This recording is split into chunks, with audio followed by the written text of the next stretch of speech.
We have a God that is like, girl, okay, go do the thing. If you screw it up, I'm going to catch you, period. Girl, please go do the thing. Because the things that we think about a lot of times, or the things that we really want to do, it's not for us. Good morning. Good morning. Welcome to Meaningful Mornings, maybe. Yesterday, someone came to me and they said, hey, what is your attachment to the word baddie? And their thought behind what baddie means, and that it may limit people receiving the word. And so I thought about this. It was not something that I had thought about. That was the question. Have you thought about the word? And I hadn't. And part of this and doing this every morning is to have a better day, which I'm hoping to offer to others. If you're watching this, or if you've been watching these, do you like Baddies and Bibles, or is Meaningful Morning something a little bit more cute? In case you are new around these parts, my name is Yolanda. I am a former woo-woo crystal psychic chasing girl turned on fire for Jesus. And if you had known me 6 months ago, this is probably very weird. If this is the first time you're seeing a live from me in a long time, and if you're new around here and you're like, whoa, I get around, I get this, then welcome. This morning I titled this one is Love Over Fear. I have been humbled, or maybe just that a prayer that I've been praying has been answered. And that was, God, what is my purpose, right? Just trying to figure this out. I know I'm supposed to show up on social media and be using my voice and talking, but specifically, how do I help other people? And for me, create a business from that as a creative person. And so I feel like I have way more clarity around that. And so really wanting to start structuring my content to help a specific type of person, which is a creative, someone that is into content, etc.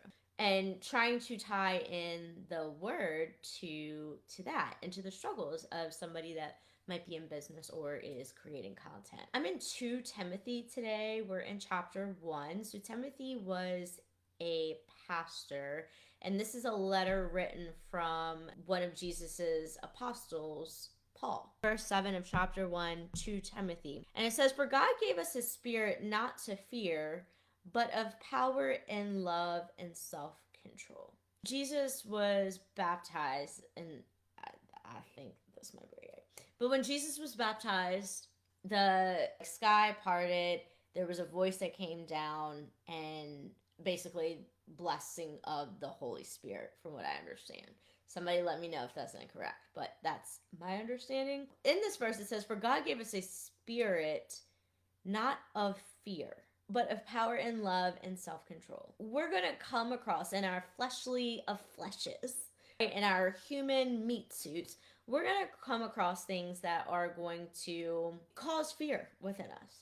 Totally natural. Does not make you weird, does not make you anything crazy. It makes you a normal human living in the flesh. But this reminder is that the spirit that we have, the actual spirit, is one of power and love and self-control. And the framework that I've been using to have a more meaningful morning is WWJD. So waking up, worshiping and praising God is the W. The other W is getting into the word. So that's what I come over here and do with you guys now for, I think we've been doing these for a week, which is like, woohoo, cool. And I just kind of go with like, where should we go today? And then the J is to journal, and the D is to decide and declare. And so after all of these, hopefully you decide and declare what the word was, what you sat with today. For God gave us a spirit not of fear, but of power and love and self-control. So thinking of how can you apply power and love, because you legitimately were gifted this from God, and self-control into your day. More so being in your power as it's gifted from God, and then being of love. So today you get off of this live video, or if you're watching the replay, you get to go with wherever you are and just ask your question or pray, God, give him his praise. And then also just say, God, help me, show me how I can be of more love today. It's literally as simple as that. The conversations that you have with God, like go to him and air out all of the laundry that needs to be aired. But I think that some of us will only start praying, and this was me. This is what led me to God, actually. I was praying because I was worried about something. We get to pray all the time. Any opportunity, at any point in time, do you have the opportunity to speak to God? Even if it's just in your mind, because He hears you. But my challenge is when we think about the morning framework, WWJD, is get into the journaling aspect of this, because then now we're writing, and there's something about putting pen to paper and writing, I promise you.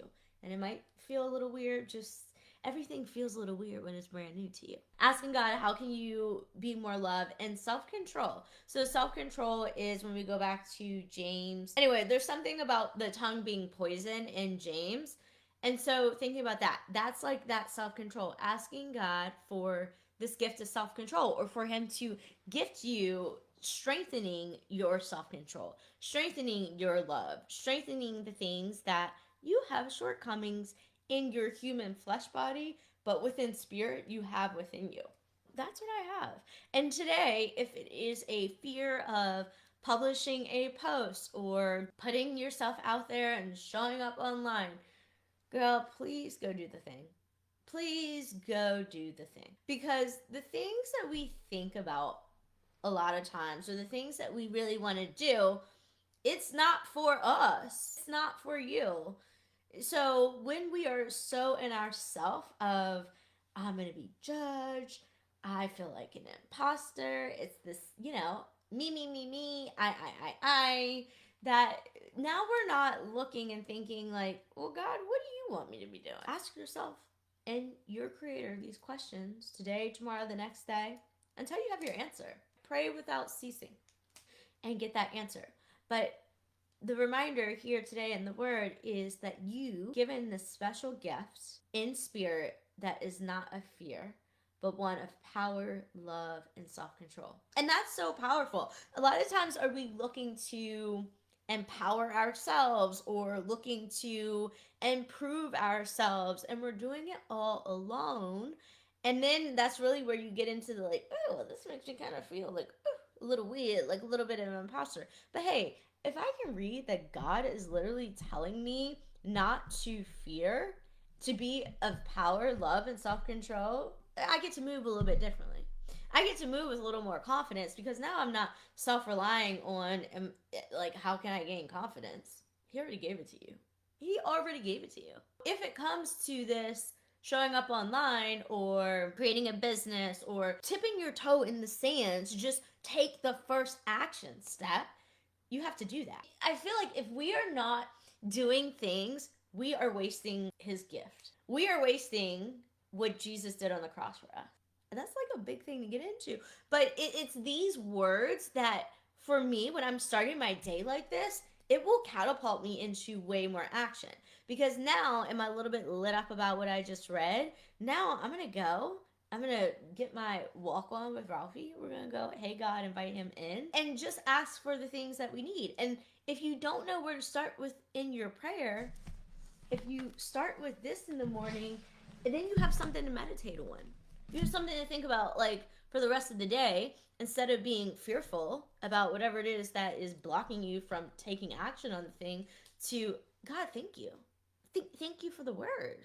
Thank you for reminding me this morning, and hopefully anyone that's seeing this, that you have gifted me power, love, and self-control. Now, what I, in this human flesh body, am now, I have the free will to choose, what am I going to do with that? I can sit in fear all day and not do nothing, or I can take this messy, radical action in the spirit of power, love, and self-control. Get off your booty, because God wants you to get off your booty. When we have these little things, little to us, on our hearts, but then we're scared to project, we're scared to put it out there, what are you doing? We literally have a God that loves us. We have a God that is like, girl, okay, go do the thing. If you screw it up, I'm gonna catch you, period. And so when we get to start operating from this space, it's different. This is where you find peace that you can't find after you've attended self-help book, or read self-help book over self-help book, or attended self-help seminar over seminar. Where when we find this peace, when you discover that, I promise you, it's going to change so much. And the rate and the time at which you discover that, that is for you, 100%. And I only say this as like testimony. Testimony. It's changed my life. I have, because again, like woo-woo thinker, like, oh, maybe this is a fluke, it's a one-off, have now like started looking and surrounding myself for more evidence that this thing is real. So if you need that, give yourself permission to explore. Give yourself permission to question. Give yourself permission to be questioned. Because it's somewhere in Matthew, I don't know exactly, it's highlighted somewhere over here. I can't wait till I'm just like, Matthew, blah, blah, blah, blah, blah, and I just know.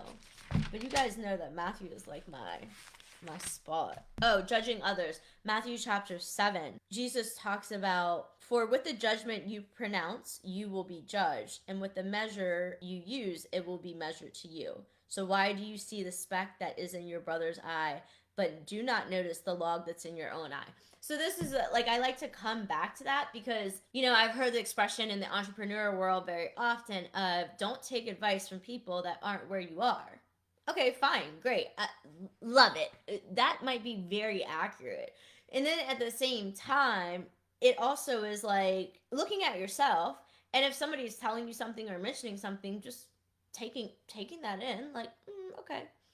You know, but for us not going out and casting this judgment on other people. So if you're scared coming back to posting content, showing up, sharing online, if someone is judging you or thinks that your content is cringe or whatever, girl, that's none of your business. It's none of my business that my following count keeps dropping. It's not resonating with people. Fine, great.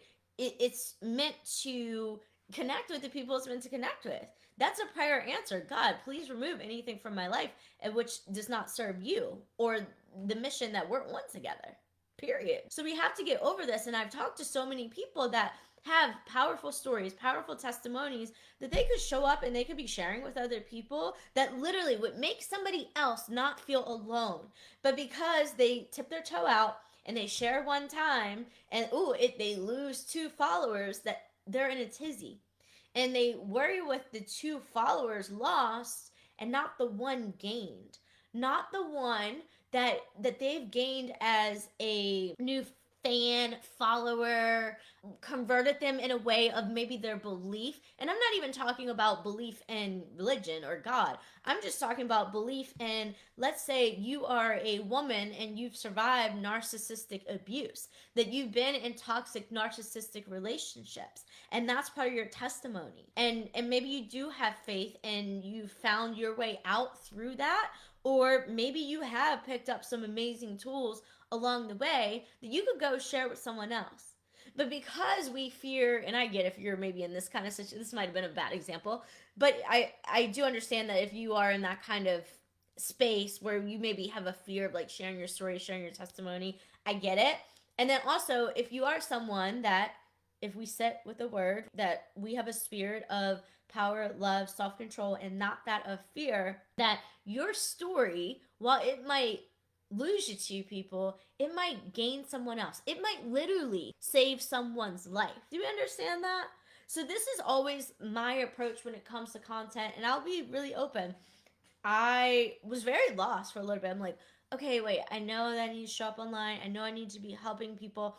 And I thought that it was going to be this like big, huge pivot where all of a sudden, like, it had to be God. No.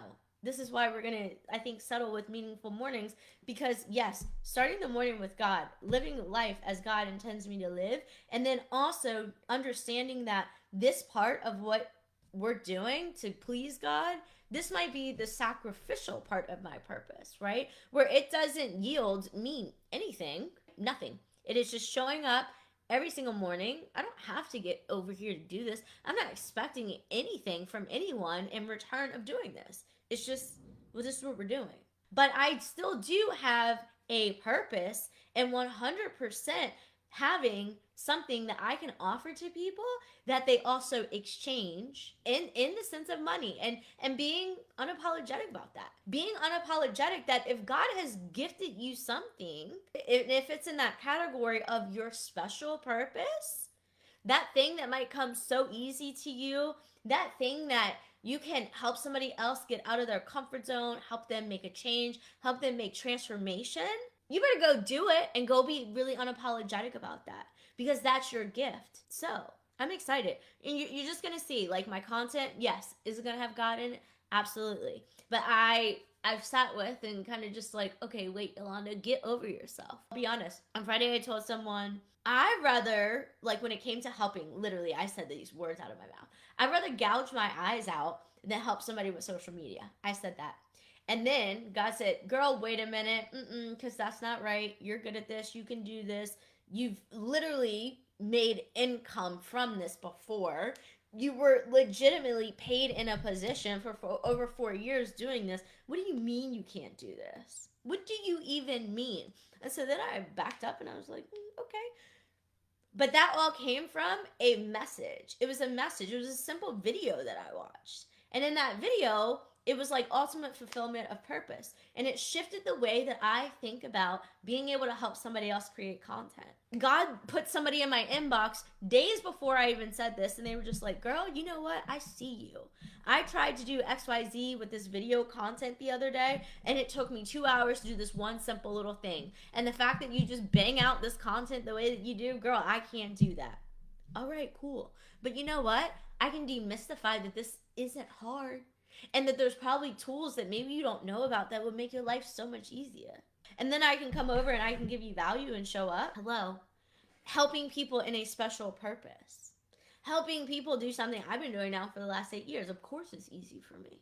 These tweaks, these shifts. If you're stuck too, last thing I want to offer you, if you're stuck and like, okay, we can't have one source of income. I just need everybody to get into that. Like, you cannot have one source of income in 2025. You can't. And if we're solely depending on that, well, girl, that's your trust fall between you and God. But these opportunities that are here that we just do not grasp, that's on you. That's between you and your creator. However, we need more than one stream of income. And I do believe something that is relatively, in a way, passive. It's not hard. It's actually not hard. We have everything that we need right in front of us to make it happen. But then we have all the excuses, all the fear, all the, I can't do this, I can't do that, blah, blah, blah, blah, blah, blah, blah, all the things, instead of figuring it out. Instead of saying, God, okay, you've given me this gift. Now put the next resource in front of me to help me figure this thing out. We're overcomplicating all of it. And it's literally right here. If you spend your day doing this, I promise you, you can spend your day doing this and hitting send. And potentially changing somebody else's life. If that is your calling and you're not answering it. That's all I gotta say about that. There is a brand new YouTube video up. I did not put it up on Friday, and I meant to. I've just gotta get back on track. I've gotta get what? The spirit of self-control that God so gratefully gifted me. Oh, look at that reminder. Thank you. Thank you. All right. Self-control. Girl, get back to making a list of the things that you need to do and check the box off today. Please. Please, God is waiting for you to do these things so that he can provide you with the next thing. But when we sit with like, oh, I know I need to be doing this thing. I have laziness. I talk to God about my laziness all the time. But when I know that, like, okay, if I do this next thing, then I can complete the next step. That's it. That's all God's waiting for, to drop me the next thing. But we can't be expecting for him to drop us the next thing when he's dropped the one thing and we haven't picked it up. He's going to always do immeasurably more, but hello, this is how we please our God. We please him by listening. We please him by when he says something that we take action on it. If God has told you, girl, you need to start sharing your story online, go take action on that. Period. I'm just a messenger for you to think differently, okay? I love you. I will be back. So I hope you will join me for another meaningful morning. I always intend for these to not last as long as they do. Have the best day.